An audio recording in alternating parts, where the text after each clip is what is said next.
Today I'm going to do an in-depth review of the MSI 1440p gaming monitor, model number G274QRFW. Boy, great model name.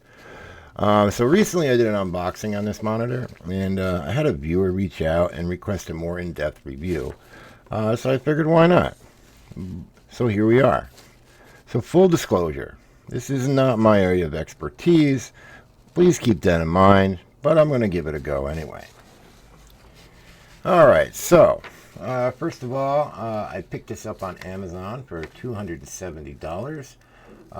It's a 1440p QHD monitor with an IPS panel. The resolution is 2560 by 1440. They advertise a rapid IPS panel with a 1 millisecond response time. So MSI also advertises it can run 175 Hz with the overdrive on. It does come standard out of the box at 165 Hz. So it's G-Sync compatible and has adaptive sync as well. So I run it at 165. If you go into the settings, you can put on overdrive and you can get 170 Hz on it, but I haven't felt it necessary to do that. So as far as viewing angles, it does have a wide viewing angle of 178 degrees. Has a very narrow bezel, so if you were going to stack monitors together, like 2 or 3, you'd have a very minimal gap between them. So it would be a nice immersive experience if you did that. As far as the color, they advertised nice color gamut, but they didn't say if it was like 98% RGB or 100% RGB, and I don't have the tools to test that, so I'm just going by what I see, and to me the colors look pretty good, especially for a $270 monitor. So in the box it comes with one DisplayPort cable, white, which is nice to see. It comes with a power brick, as you can see as well. It comes with the plug to the wall, which into the power brick. Comes with a user manual and a couple of screws, which are used to attach the back stand to it. And it also comes, and I'll put this up on the screen, with 4 standoffs, which if you take the stand off and you screw these into the back, you can actually attach a decent amount. So you can wall mount it if you want to, which that's always good to know. Yeah, and then, the quick start guide. There you have it. If we take a look at the back of the monitor, it does have a nice RGB strip, but it's rainbow, and that's your only choice. It's either rainbow or off. And I'll be honest, it's not very bright, so I can't even tell it's on unless I turn the lights off. But that's not why I bought the monitor. So if we take a look at the panel in the back, it has a very basic panel. You have a power jack, you have an earphone out jack. It has 2 HDMIs, 2.0, which means you can run, I believe, 145 Hertz out of that. Somebody correct me if I'm wrong in the comments. And then the display, it has one display port at 1.4, which is good. As far as the stand is very solid with a great range of motion. You can adjust the height very easily. It goes up, it goes down. You can tilt it forward, you can tilt it back. You can swivel to the left, you can swivel to the right. And you can turn it clockwise and counterclockwise, and you can have the monitor inverted if you choose to do so on the stand, which is a nice touch. So yeah. So with that said, I mean, there's a turtle test I can run, and then basically I'll do some gameplay and some benchmarks so we can judge the color and see how it looks, and then we'll take it from there.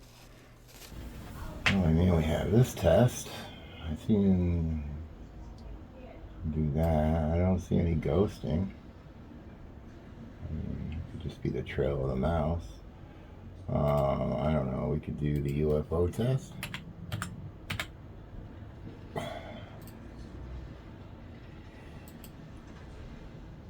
We can see how that looks. Why don't we do all 6? That gives you a good idea of what's going on there.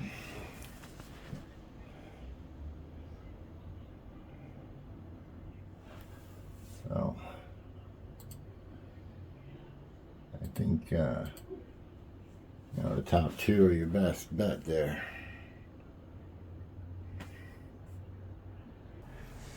So they were doing a benchmark run in Cyberpunk, and I'm recording on my phone, and from recording on the phone, I think the colors look pretty good.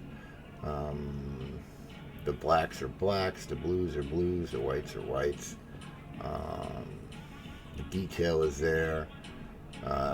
So yeah, I mean, I don't know what else to test here on this, but I personally, I'm pretty happy with it. When I'm gaming, I think the colors are great.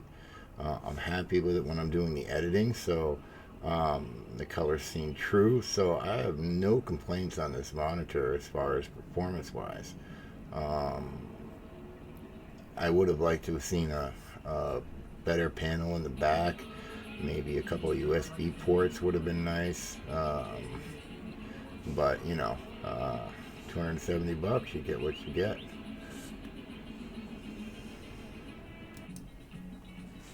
So here's a benchmark run in Tomb Raider. A lot of detail in this benchmark, a lot of colors.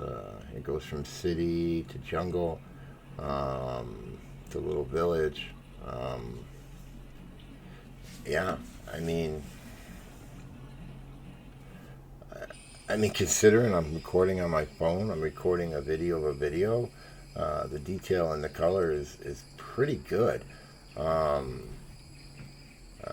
leaves are green, the forest looks like a forest, so yeah, like I said, I'm very happy with the monitor as far as color is concerned and performance. Again, I'm not a professional in monitors. It's just my opinion and my experience here, so just keep that in mind. Yeah. So yeah, I think it's time to wrap up this video. To the viewer that asked for this in-depth, detailed analysis here, I hope this helps you out in making a decision whether you're going to buy this monitor or not. For all those tuning in, I hope you enjoyed the video, and if you like what I'm doing, hit that thumbs up, and if you haven't subscribed, you should go ahead and do so you can get notified when I create new content. And with that said, you all have a great day, and thanks for watching.